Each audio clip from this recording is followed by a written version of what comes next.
Hola, muy buenas tardes. Muchísimas gracias que estén con nosotros en esta actividad de la Conferencia Magistral de Inauguración del Diplomado en Sistemas Normativos Internos, organizado conjuntamente por la Escuela Judicial Electoral del Tribunal Electoral del Poder Judicial de la Federación y el Ilustre y Nacional Colegio de Abogados de México, INCAM, a través de su Coordinación de Derecho Electoral.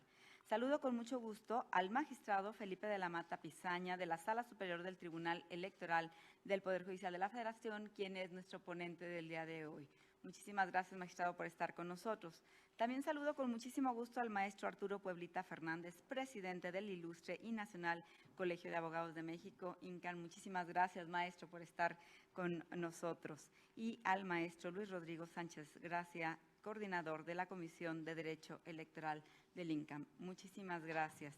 Y bueno, pues tenemos esta nueva actividad con el INCAM que nos da muchísimo gusto, y para ceder el uso de la voz, en primer lugar, lo haré para el maestro Luis Rodrigo Sánchez Gracia, coordinador de la Comisión de Derecho Electoral del Instituto. Adelante, por favor, Rodrigo. Muchas gracias. Buenas tardes a todas y a todos. Primero que nada, agradezco la invitación a este importante evento y saludo afectuosamente al magistrado Felipe de la Mata Pizaña, también al maestro Arturo Pueblita Fernández, presidente del Ilustre y Nacional Colegio de Abogados, y a ti, mi querida amiga Gaby Rubalcaba, directora de la Escuela Judicial, y en especial a todas las personas que nos acompañan el día de hoy. De verdad que es un gusto estar aquí con ustedes, inaugurando este programa académico muy pertinente que realiza la Escuela Judicial Electoral del Tribunal Electoral en conjunto con el Ilustre y Nacional Colegio de Abogados, en el que, como bien lo dijo Gaby, soy coordinador de la Comisión de Derecho Electoral. Y decía que es pertinente este programa porque estamos en un contexto democrático que requiere que todas y todos no solamente participemos en las jornadas electorales con nuestro voto, sino que realmente podamos ejercer todos los derechos políticos electorales en igualdad de condiciones. Para lograr esta inclusión, me parece que debemos primero reconocer las distintas realidades políticas, sociales y culturales que conviven en nuestro país, porque recordemos que si bien tenemos un orden jurídico nacional, esto no excluye que existan sistemas normativos propios de distintas comunidades, que incluso hayan sido creadas mucho antes y que en ocasiones explican el funcionamiento de nuestro ordenamiento constitucional. En materia de derechos humanos, este principio de universalidad está orientado a conocer la variedad de contextos en nuestro país y así lograr que todas las personas, sin importar sus contextos u orígenes, puedan gozar del pleno ejercicio de sus derechos. En la medida en que reconozcamos esta diversidad de nuestro país y la importancia de los sistemas normativos indígenas, podremos realmente hablar de una garantía de los derechos político-electorales de las personas integrantes de los pueblos y comunidades indígenas. Dentro de esta lógica se inserta este diplomado porque constituye un esfuerzo encaminado a que conozcamos los sistemas normativos internos de los grupos y comunidades indígenas y así avanzar a la materialización de una democracia en la que todas y todos los mexicanos podamos tener voz, representación y presencia. Este diplomado sin duda abarca distintas temáticas que van desde el voto pasivo y activo en sistemas normativos internos hasta la jurisprudencia internacional y el control constitucional y convencional sobre ello. Es decir, es un programa bastante comprensivo y actualizado de esta materia que dará una visión integral de lo que son los sistemas normativos de los pueblos y comunidades indígenas en nuestro país. Estoy convencido que quienes tomarán esta primera edición obtendrán las herramientas necesarias para, primero, conocer la complejidad de la materia electoral relativa a la inclusión de distintos sistemas normativos. Segundo, para entender la diversidad normativa en un país tan plural como es México. Y tercero, para desarrollar la sensibilidad necesaria que nos permita poner en práctica las acciones necesarias para hacer de México un país más plural, más inclusivo y verdaderamente democrático. Agradezco a todos su participación, como dije al magistrado Felipe Lamata Pizaña, mi presidente, el maestro Arturo Pueblita Fernández, y por su atención se los agradezco mucho. Gracias. Muchísimas gracias. Gracias, querido Rodrigo. Pues vamos a cederle ahora el uso de la voz al maestro Arturo Pueblita Fernández, presidente del INCAM. Adelante, por favor, maestro. Muchas gracias, pues muy buenas tardes a todos. Me da mucho gusto poder arrancar los trabajos de este diplomado en sistemas normativos internos. Se vuelve un tema muy interesante y muy relevante. Es un tema de la responsabilidad social que le corresponde a nuestro colegio de abogados y es también muestra del interés y de la profundidad con la que trabaja el Tribunal Electoral del Poder Judicial de la Federación, que estamos trabajando instituciones en mejorar las condiciones para la vida democrática, el funcionamiento, el reconocimiento de los derechos humanos y de los derechos político-electorales. Quiero agradecer a Rodrigo y quiero agradecer también al magistrado Luis Felipe de la Mata Pisaña por la oportunidad de colaborar en este diplomado y pues les deseo que tengamos un diplomado muy exitoso y que sea el primero de muchas otras actividades de esta naturaleza y de largo alcance que organicemos en conjunto. Muchas gracias a todos y les deseo un muy buen diplomado.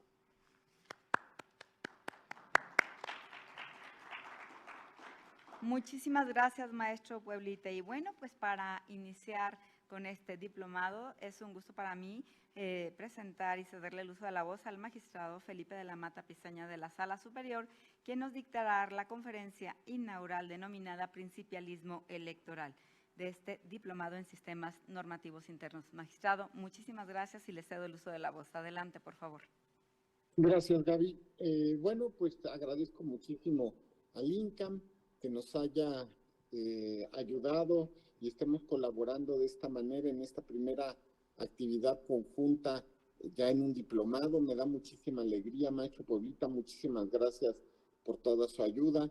También al maestro Luis Rodrigo Sánchez Gracia, que ahorita trae la cachucha de coordinador de la Comisión Electoral, pero que también carga la otra cachucha que es de secretario general de acuerdos del tribunal. Es una gran alegría poder estar aquí con todas y todos ustedes. Decidí hablar de principialismo electoral por el tema del que trata este diplomado. Es decir, como ustedes se habrán dado cuenta, pues es un diplomado en sistemas normativos indígenas, o también llamados sistemas normativos internos de los pueblos y comunidades específicos. Quiero hablar del principialismo porque me parece que es la filosofía que engloba todas, vamos a decirlo, todas las fórmulas de los últimos veintitantos años que se pueden explicar por vía de protección a los derechos político-electorales de la ciudadanía. A ver, primero vamos a hacer unas pequeñas generalidades en torno al tribunal que seguramente ustedes conocen. A ver, vamos con la siguiente. Sí. Miren, ¿qué es el Tribunal Electoral del Poder Judicial de la Federación? Bueno, a ver, aquí tienen la definición que se encuentra en la Constitución, pero antes que otra cosa nos debe quedar claro que el Tribunal Electoral es un tribunal constitucional. ¿Qué significa? Que es un tribunal protector de derechos humanos, es un tribunal justamente que trata de dirimir las controversias que existen en torno a las problemáticas electorales, pero no solamente las que están directamente relacionadas con las controversias electorales, sino en general con la protección de todos los derechos humanos, ya sea de manera directa o indirecta, relacionados con temas político-electorales. Y eso hace que no se agote sus temáticas con los derechos político-electorales, justamente. La siguiente. Ustedes entienden que la integración del tribunal es la siguiente, es fácil de entender. Existe por un lado una sala superior con 7 magistraturas, 5 salas regionales, que es una primera instancia federal, y una sala especializada en materias de propaganda gubernamental, actos de campaña, propaganda electoral, etc. Ahora, ustedes entienden también las competencias que tienen que ver con elecciones y procedimientos y procesos locales. A ver, la gran mayoría de la jurisprudencia electoral en temas indígenas que se ha establecido tiene que ver justo con vías de impugnación local. Es decir, hay una primera instancia ante el Tribunal Electoral, por cierto, casi siempre de Oaxaca, que es sin duda el estado que más nos da temas de sistemas normativos indígenas. Después esto se impugna ante la Sala Regional Jalapa y por siguiente ocasión se impugna también ante la Sala Superior del Tribunal. Sería un poco largo explicar cada uno de los procesos y competencias y además sería muy complejo porque por ahora tenemos suspendido el Plan B, que incluye una nueva ley adjetiva en materia de medios de impugnación en materia electoral. Es decir, por ahora estamos aplicando la ley anterior al Plan B, pero pues no sabemos si en algún momento se termine la suspensión del Plan B y tengamos que aplicar la nueva ley. Es decir, en lo adjetivo no tenemos mucha seguridad respecto de cuáles leyes estamos, es decir, sí las que aplicamos ahorita, pero no tenemos una perspectiva de demasiado futuro en torno a cuál ley electoral aplicar. Ahora, establecido que el Tribunal Electoral es un tribunal constitucional, que es un tribunal de protección de derechos humanos, que es un tribunal que tiene instancias y competencias de revisión, pues entonces nos empiezan a surgir dudas, o por lo menos a mí me empiezan a surgir dudas. Y una de las primeras que me surge es en torno justamente a por qué un tribunal electoral. Bueno, primero, si hay una filosofía jurisdiccional por parte de los magistrados electorales y las magistradas electorales. A mi juicio sí la hay. Ahorita les voy a platicar. Me parece que actualmente es el principalismo electoral. A ver, pero es que es importante que lo conceptualicemos, porque si entendemos que esta es la filosofía del tribunal y de las magistraturas, podremos entender por qué estamos resolviendo en todos los temas que tienen que ver con derechos humanos, en las cuestiones que tienen que ver con grupos en situación de desventaja y por lo tanto también en sistemas normativos indígenas. La siguiente, por favor. Sí, otra vez. A ver, tengo la idea de que entre el año, este tribunal con las competencias actuales se fundó en 1996 y sostengo que entre 1996 y el año 2006 existe o existió una fórmula de resolución de tipo garantista, es decir, viendo más los temas adjetivos, con una visión que tiene mucho que ver, vamos a decirlo, con la mirada en la que históricamente se ha visto al derecho. Me acuerdo mucho de lo que decían los romanos, no puede haber derecho sin acción. Es decir, si existe un derecho, pero no hay una manera de hacerla pedir ante los tribunales, muy probablemente no estemos ante un derecho, sino solamente ante pues, una norma pues, natural, un pedacito de poesía, algo que suena bonito, pero que no sirve de nada. Del año 2006 a la actualidad, me parece que la filosofía actual es el principalismo. La siguiente, por favor. Miren, ¿cuál es esta filosofía? Bueno, a ver, ustedes entienden que el garantismo justo es una fórmula positivista, ¿no? Es decir, se trata de proteger al derecho sustantivo, pero por vía de la garantía de la acción. Y esto justo ponderando los derechos incluidos en el sistema por vía de la acción procesal. Esto es, se protege fundamentalmente la acción procesal. Y esto significa que tratará de evitarse en la medida de lo posible los desechamientos, tratará de evitarse en la medida de lo posible los actos que no sean impugnables. Se busca un sistema integral de impugnación en la materia y que todos los actos y resoluciones sean impugnables y además ampliando por vía del principio pro actione todos los elementos procesales que sea posible de acuerdo al propio sistema. A ver, ojo, si ustedes se dan cuenta, esto tenía mucha lógica en el sentido de una justicia electoral que se estaba fundando. Sí, entre 1996 y el año 2006, pues podemos decir que se fundó la justicia electoral mexicana, por lo menos en cuanto hace al control constitucional. Y eso significa mucho, ¿no? ¿Por qué? Porque significa que tenía que dotarse, pues, de contenido a las normas y, por supuesto, de tipo procesal principalmente. Me parece que la primera integración de magistrados de la Sala Superior, a la que yo admiro profundamente y a la que todos ellos son mis maestros, pues nos podemos dar cuenta que esa gran integración tenía una visión altamente procesal. De esta integración son las normas que tienen que ver, por ejemplo, con legitimación de los partidos políticos para poder impugnar prácticamente todos los actos electorales. Es decir, intereses difusos. Intereses difusos mucho antes de las reformas a la ley de amparo de los 2011, mucho antes de las reformas de derechos humanos. Las que establecieron una fórmula de justicia para los militantes, justicia electoral para militantes, aunque no se encontraba expreso en la ley electoral.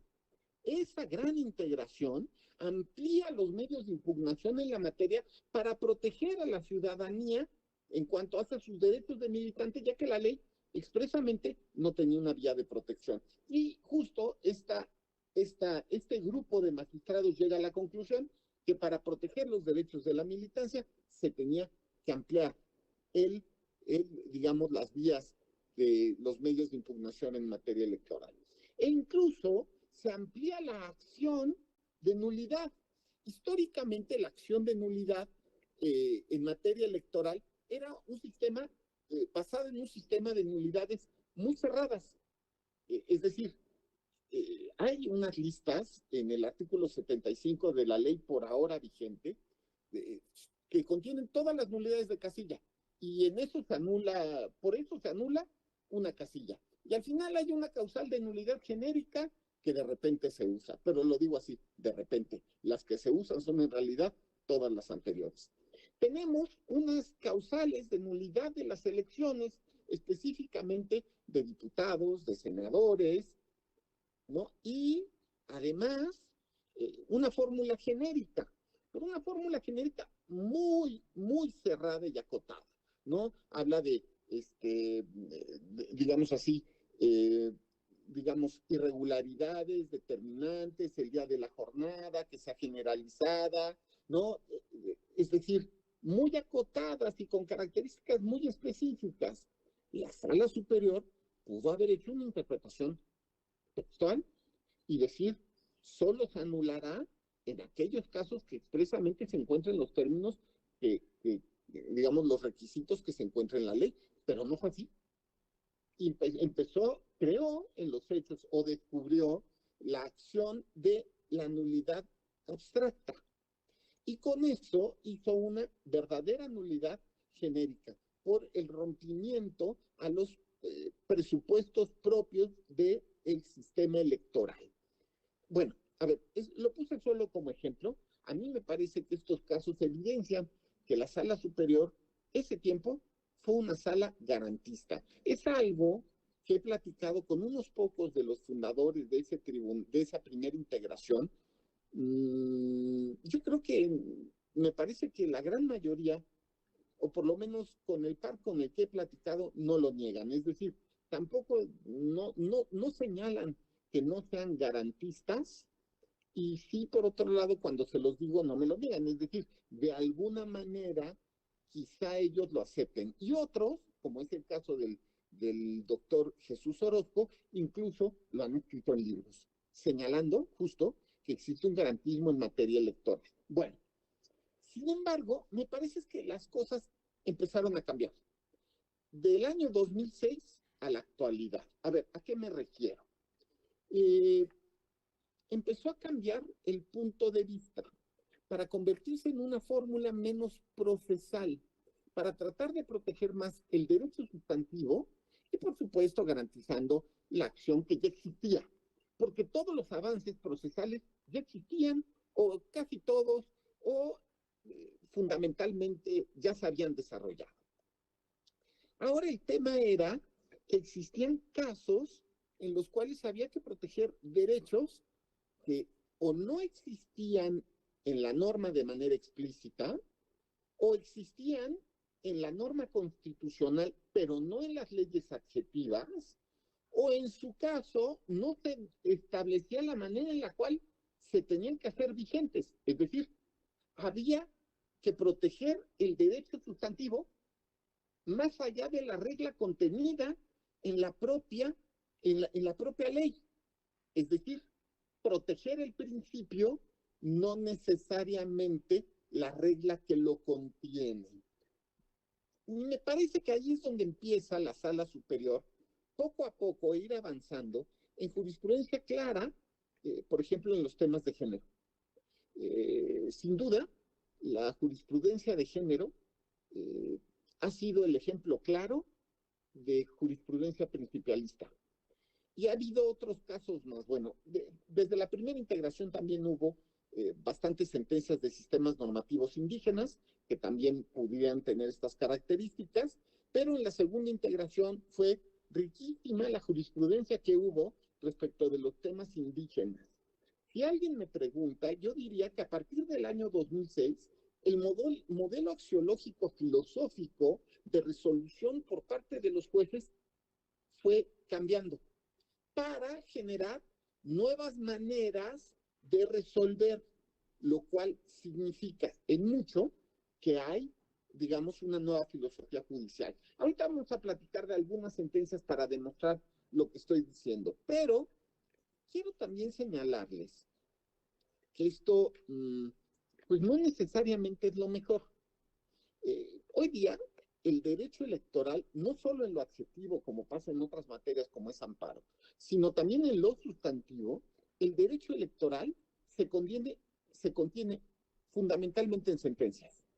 Si ustedes me preguntan dónde están los derechos de las personas, pues yo diría, se encuentran en los precedentes judiciales, porque ha sido en los precedentes judiciales donde se establecen los alcances de los principios que están en la propia Constitución.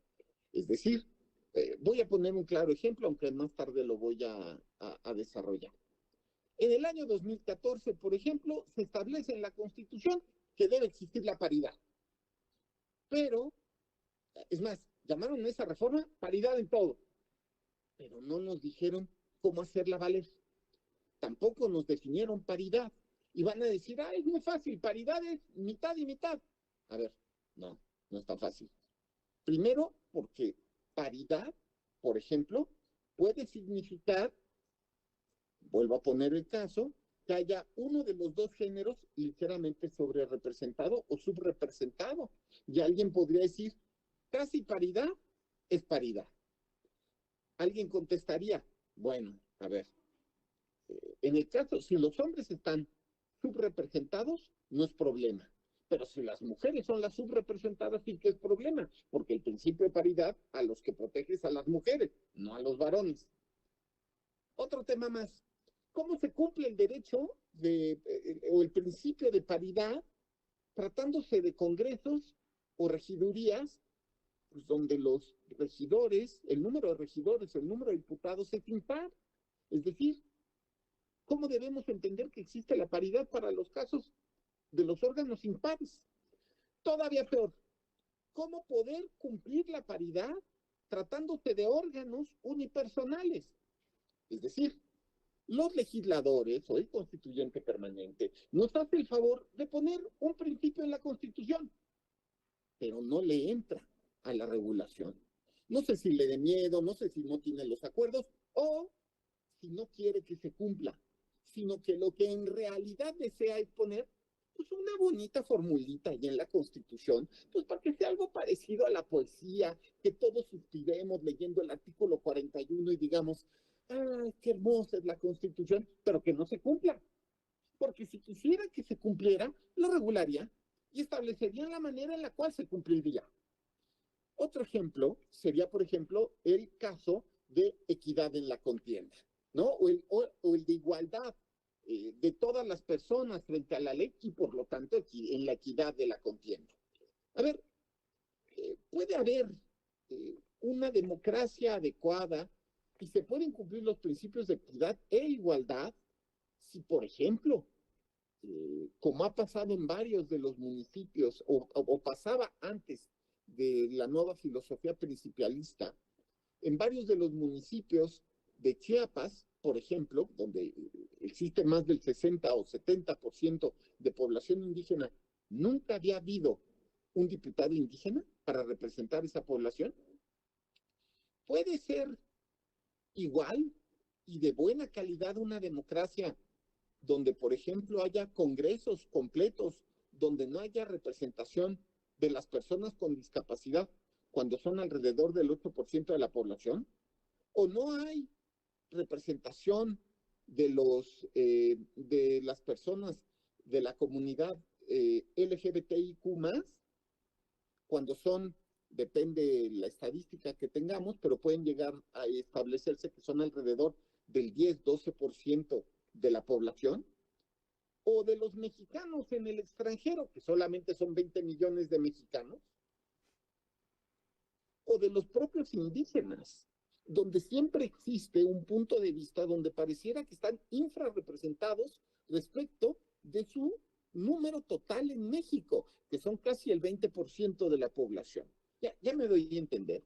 Ponen principios que pareciera que lo que quieren es que no se cumplan, o principios que no tienen contenido expreso. Entonces, la pregunta es, ¿qué tiene que hacer un juez frente a estos principios constitucionales? Y además recuerden que el concepto de constitución no solamente es el libro llamado Constitución Política de los Estados Unidos Mexicanos, los derechos humanos son constitución más allá de la fuente donde se encuentre, y entonces nos tenemos que preguntar, ¿de acuerdo?, ¿cuál debe ser la posición del juez? ¿El de un lector literal que solamente se inflame de poesía, de lo hermoso que suena la Constitución, pero no la haga cumplir? ¿O por el contrario, de un juez que primero identifique los principios, sean implícitos o explícitos, los dote de contenido y los haga valer en real? Y me parece que eso es justo lo que ha pasado en los últimos años en la justicia electoral. La siguiente, por favor. De nuevo.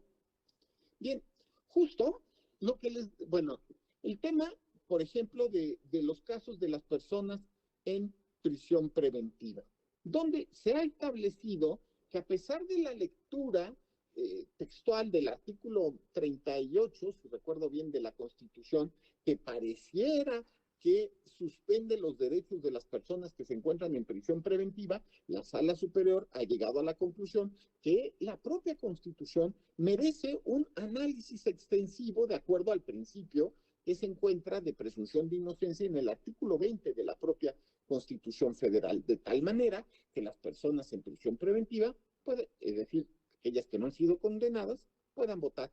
Por cierto, eso sucederá en 2024. Por otro lado, ya se ha establecido también que incluso una persona que se encuentra en prisión preventiva puede ser asignada como diputada, ¿no? Es decir, esta persona puede obtener su constancia de asignación. Cosa distinta, y ese es el tema, eso tendremos que repensarlo, pero bueno, por lo menos el precedente por ahora es, ¿puede ser asignada diputada? Sí, pero para desempeñar el cargo tendrá que rendir protesta. Y eso en prisión no lo puede hacer. La siguiente, por favor. Todos los avances en violencia de género, todos, de verdad, no estoy exagerando, en violencia política de género, devienen de la jurisprudencia electoral. Punto. Después vinieron las reformas legales. Todas las acciones afirmativas han justificado la acción que ha llevado a que hoy día la mitad de las diputadas sean mujeres, o sea, de los diputados, y la otra mitad de diputadas. Punto. Es la que ha permitido que hoy día todos los municipios del país sean mitad hombres y mitad mujeres. Es lo que ha permitido que hoy día existan bloques de competitividad al efecto de que a las mujeres no las manden a los distritos perdedores o a los municipios perdedores. Y que, por ejemplo, se cree fórmulas para tratar de erradicar la violencia contra las mujeres. Hoy día, cada día ha existido más actos de violencia de género en temas político-electorales. Y claro, tiene que ver con que afortunadamente cada día hay más mujeres en política, mujeres con poder real. Y me parece que una sociedad patriarcal se encuentra reaccionando de forma aguda e incomprensible, a decir, o por lo menos a mi punto de vista.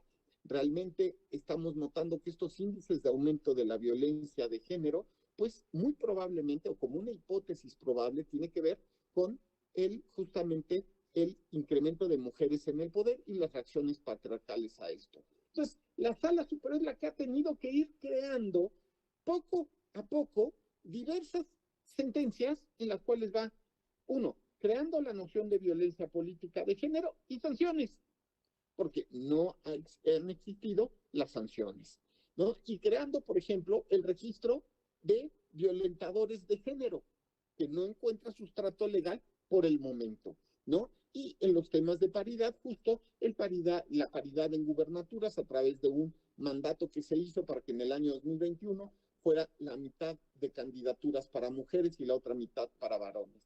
Lo que les decía, paridad en congresos, en ayuntamientos, ¿no? Paridad en la comisión permanente, en fin. La siguiente, por favor. Miren, bueno, justamente lo que les decía, más principios de violencia de género, ¿no? Lo que tiene que ver con el sexo, es irrelevante quien cometa la violencia de género, también puede haber mujeres violentadoras de género, ¿no? La nulidad de una elección por actos de violencia política de género, ¿no? Es decir, todos estos son los casos en los cuales se evidencia que ha sido la jurisprudencia del tribunal la que ha hecho cumplir el principio de derecho al acceso de las mujeres a una vida libre de violencia. ¿De acuerdo? Es decir, no ha sido la ley ha sido posterior a las sentencias.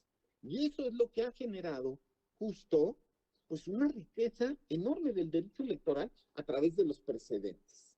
Bueno, ahora sí la siguiente. Miren, la siguiente, si ustedes se dan cuenta entonces, otra vez la siguiente, por fin. Miren, si ustedes se dan cuenta, estamos ante un tribunal claramente contramayoritario. Si ustedes les preguntan a la partidocracia, a los líderes de los partidos, o al menos a la mayoría de los líderes de los partidos, si quieren paridad, van a decir que sí en la Constitución y que sí en los partidos de al lado, pero no en su partido. Que sí en un poema, pero no en el gobierno. Y cuando un juez busca imponer el cumplimiento de los principios que se encuentran en la Constitución a estas fórmulas partidocráticas, se generan enojo. Y esto no solamente ha pasado, y pongo un ejemplo, con los temas de derechos humanos, también nos encontramos ante una circunstancia que lamentablemente pues ya es pasado, ¿no? Pero bueno, a ver, se las cuento. El poder contramayoritario del tribunal también se ha notado en el criterio que en su momento se llamó modo honesto de vivir, que me parece que ahí nuevamente volvimos a unificar no solamente a la partidocracia, sino a todos los que desean o buscan pues ser candidatos a algún puesto teniendo actualmente otro y que buscan realizar actos anticipados de campaña, violar la ley electoral de propaganda electoral y de propaganda gubernamental. A ver, yo haría si los tuviera ahorita y los estuviera viendo a los ojos, les preguntaría si ustedes saben que no existe ninguna sanción en materia electoral para aquellos funcionarios públicos que violen la Constitución en materia electoral. Sí, así es. Si eres un diputado, un senador, un gobernador, el presidente de la República, un secretario de Estado, y decides hacer actos anticipados de campaña o propaganda gubernamental en contra de las reglas de propaganda gubernamental o propaganda electoral en contra de las reglas de propaganda electoral, ninguna autoridad electoral te puede sancionar. Ay, qué cosas, ¿verdad? Es un error. Ay, qué cosa. Al legislador se le olvidó. Sí, fue completamente a propósito. Y esto es una ley de 2014, ¿eh? No estoy diciendo otra cosa. Esto es una ley de 2014 que le resulta agradable a la partidocracia. Ahora, viene la siguiente cuestión. Lo único que puede hacer el tribunal es darle un aviso al superior jerárquico del funcionario público, pues para que haga lo que pueda o lo que quiera. El problema es que esa vista, que en sí misma es ridícula, perdón que lo diga, no genera nunca, digamos así, en mi experiencia, o casi nunca, sanción alguna. Es decir, el superior jerárquico o sabe perfectamente de lo que está haciendo su subordinado e incluso le está promoviendo que viole la Constitución en materia electoral, o en los casos más altos de servidores públicos, el servidor público no tiene un superior jerárquico. Bueno, es decir, pareciera que las sentencias del tribunal se pueden convertir en, pues vamos a decirlo así, normas naturales, normas sin sanción. Sí, a ver, así. Es un error de la legislación. ¿Verdad que es un error? ¿O no? Se nos ocurrió, utilizando el propio sistema constitucional, es decir, no inventamos nada que no estuviera en la Constitución, que a través de la interpretación del principio de modo honesto de vivir, se podría sancionar a los servidores públicos. Es decir, los servidores públicos que hoy día están rompiendo los principios de actos anticipados de campaña, que hoy día están rompiendo los principios de propaganda electoral, lo están haciendo porque quieren buscar otro puesto. Bueno, o están buscando otro puesto para uno de sus subordinados. Si esto pasa, se podía retirar el modo honesto de vivir a esas personas. Ya está. Y es decir, estas personas dejarían de poder seguir haciendo ese tipo de actividad, es decir, ya no podrían aspirar a otro cargo. Si eres gobernador y ahora quieres ser presidente de la República, ya no podrías aspirar. Si eres secretario de Estado y quieres ser presidente de la República, ya no podrías aspirar. Si ahorita eres diputado y quieres ser gobernador o senador y después quieres ser gobernador, ya no podrías aspirar. Bueno, lamentablemente, lo digo con mucho respeto, pues a través de una contradicción de criterios hemos tenido que abandonar este criterio y pues ya está, no hay más. Tenemos normas naturales prácticamente en todas las disposiciones electorales. No hay nada que hacer. Las violaciones a los actos constitucionales podrán tener respecto a los funcionarios otro tipo de sanciones, pero electorales no, más allá del aviso a que se encuentra obligado el Tribunal Electoral. La siguiente. Pero fíjense cómo unificamos a través del ejercicio del poder contramayoritario a prácticamente todos los futuros candidatos, ¿no? No solo a la presidencia, prácticamente todos los cargos que obvio no querían ese criterio y por eso impugnaron, es evidente.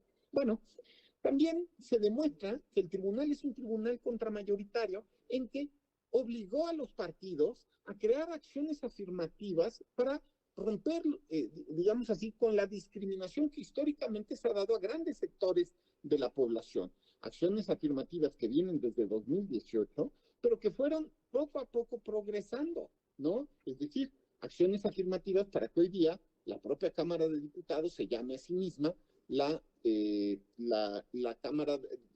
el Congreso de la Paridad y de la Diversidad, ¿de acuerdo? Pero claro, esto se debe a una sentencia del tribunal, la que ustedes están leyendo, ¿no? Y también en los temas, y hemos sacado bastante jurisprudencia en los temas que tienen que ver con, digamos así, la manera en la cual estos grupos históricamente discriminados, particularmente las personas del colectivo LGBTIQ+, pueden acceder a los derechos que tienen. La siguiente, por favor.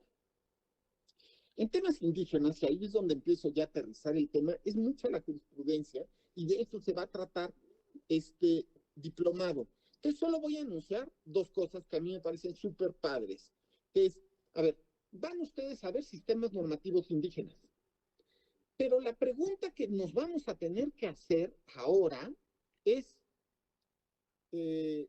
vamos a decirlo así, si no existen otras maneras en las cuales se pueda dar la representación de los indígenas en el Congreso.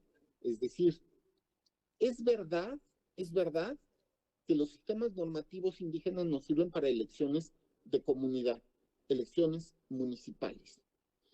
Pero ¿están adecuadamente representados los indígenas ante los congresos de los estados donde viven?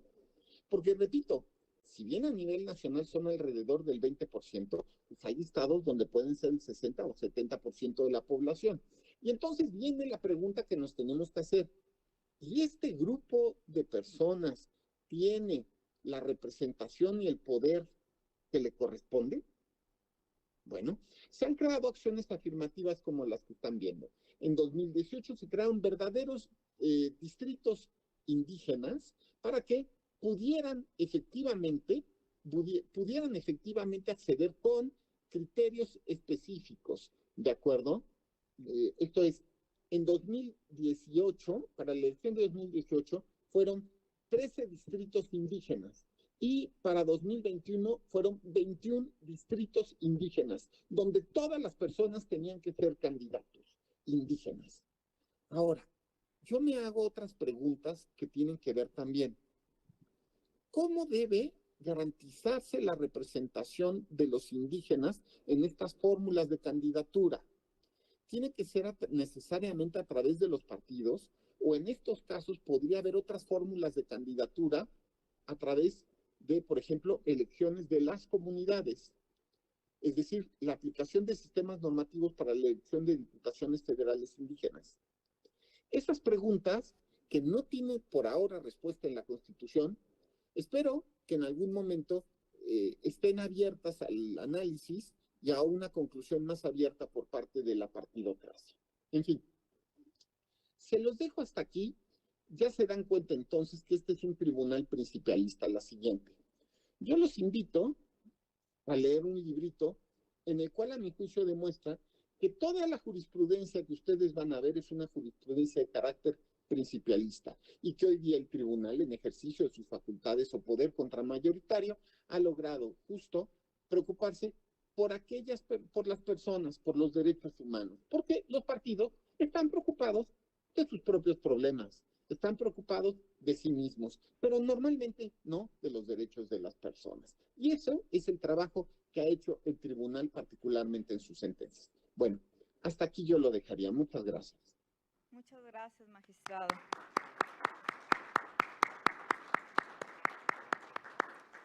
Muchísimas gracias. Si nos los permite, vamos a abrir un periodo de preguntas y respuestas. Si alguien aquí en la Escuela Judicial Electoral tiene alguna pregunta, levante la mano, o en la plataforma, por favor, nos ayuden.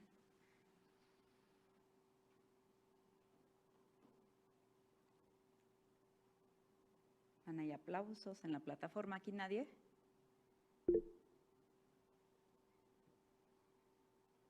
En la plataforma es Daniel, por favor, adelante. Sí, magistrado, buenas tardes a todas y todos desde Guerrero. La siguiente pregunta es, bajo la perspectiva de que somos las autoridades electorales, bueno, yo estoy en un tribunal electoral local, tribunales constitucionales, y que de repente existen ciertas dificultades porque no hay norma jurídica que ampare muchos de los actos que se generan en materia electoral. ¿Qué opina usted respecto de las situaciones de que somos muy activos o este activismo judicial exacerbado que muchas personas nos señalan? Qué buena pregunta, se la agradezco. Mire, a ver, yo creo que esto que se llama o dice ser activismo judicial exacerbado, la primera pregunta es, yo diría, ¿quién está señalando con el dedo? ¿Un partido? Porque si es así, lo más seguro es que está diciendo es, tus sentencias me están perjudicando. Bueno, la siguiente cuestión es, ¿y por qué lo están perjudicando las sentencias? ¿Porque están empoderando a la ciudadanía? ¿Porque están abriendo los espacios que históricamente han estado limitados en la partidocracia para que puedan llegar las personas, digamos, los ciudadanos en general? Yo no sé por qué creo que eso no me parece tan mal. La pregunta ¿es malo que exista un activismo judicial?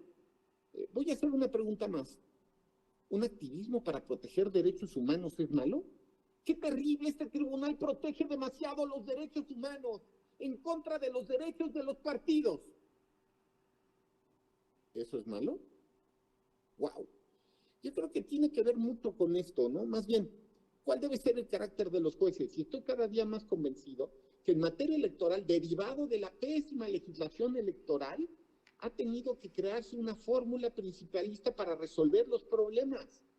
Y si ser, digamos, activo significa proteger mejor a la ciudadanía, la verdad es que, pues me parece que es algo correcto, ¿de acuerdo? Y dentro de los marcos constitucionales. Muchas gracias. ¿Alguien más tiene otra pregunta? Parece ser que ya no hay preguntas, magistrado. Pues no nos queda más que agradecerle esta conferencia de inauguración sobre el principialismo electoral. Muchísimas gracias a todas y a todos. Por favor, démosle un fuerte aplauso al magistrado de la Mata. Gracias, Gaby, y hasta luego a todos y todas. Bueno, pues muchísimas gracias a todas y a todos y nos vemos en la siguiente sesión. Buenas tardes.